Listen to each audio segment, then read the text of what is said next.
Welcome to another edition of Smalltalk for you. This morning I wanted to go through a small difference between ObjectStudio and VisualWorks running in Windows using the same environment, ObjectStudio. So what I've done is I've brought up the VisualWorks launcher by spawning that from the ObjectStudio launcher. If you go to the Tools menu, you'll find that it's one of the options down here in the middle, so there it is.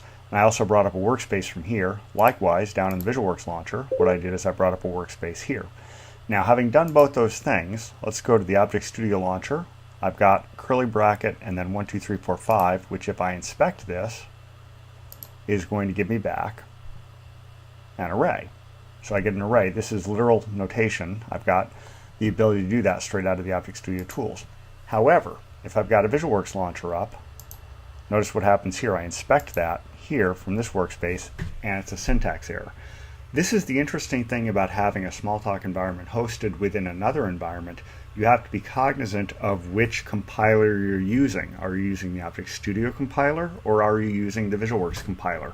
So you have to be very careful about this when you're writing code that you'd like to operate in both environments. You have to be cognizant of the small differences. Anyway, that's about it for today. Until next time, have fun with whatever Smalltalk you're using.